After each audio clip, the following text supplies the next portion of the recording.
अस्सलाम वालेकुम नाज़रीन और सामीन, ਅਸੀਂ ਤੁਹਾਨੂੰ ਆਪਣੇ ਤਿੱਬੀ ਆਨਲਾਈਨ YouTube ਚੈਨਲ ਕਲੰਦਰੀ ਦਵਾਖਾਨਾ ਦੇ ਵਿੱਚ ਖੁਸ਼ ਆਮਦੀਦ ਕਹਿੰਦੇ ਹਾਂ।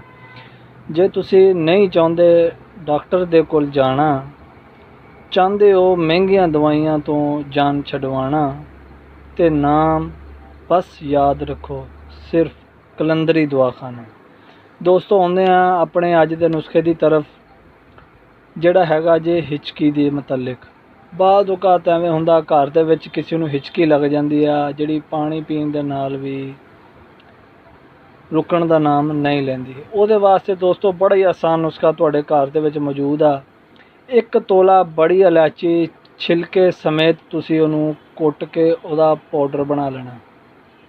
ਉਹਦਾ ਪਾਊਡਰ ਬਣਾ ਕੇ ਅੱਧਾ ਪਾਓ ਪਾਣੀ ਦੇ ਵਿੱਚ ਪਾ ਕੇ ਤੇ ਉਹਨੂੰ ਚੁੱਲ੍ਹੇ ਦੇ ਉੱਪਰ ਰੱਖ ਕੇ ਜੋਸ਼ ਦੇ ਲੈਣਾ। ਤੇ ਜਦੋਂ ਉਹ ਪੱਕ ਕੇ ਅੱਧਾ ਰਹਿ ਜਾਏ, ਅੱਧਾ ਪਾਓ ਪਾਣੀ ਪੱਕ ਕੇ ਜਦੋਂ ਅੱਧਾ ਰਹਿ ਜਾਵੇ ਤੇ ਉਹਨੂੰ ਲਾ ਲੈਣਾ। ਉਹਨੂੰ ਠੰਡਾ ਕਰਕੇ ਤੇ ਇਨਸ਼ਾਅੱਲਾ ਜਿੱਦਾਂ ਹੀ ਪਾਣੀ ਹਲਕ ਤੋਂ ਥੱਲੇ ਉਤਰੇਗਾ, ਹਿਚਕੀ ਫੌਰਨ ਰੁਕ ਜਾਏਗੀ। ਦੋਸਤੋ, ਇਹ ਬੜਾ ਆਸਾਨ ਤੇ ਅਜ਼ਮੁੱਦਾ ਨੁਸਖਾ ਜੇ, ਜਿਹੜਾ ਤੁਹਾਡੀ ਖਿਦਮਤ ਵਿੱਚ ਪੇਸ਼ ਕਰ ਦਿੱਤਾ ਬਗੈਰ ਕਿਸੇ ਫੀਸ ਦੇ।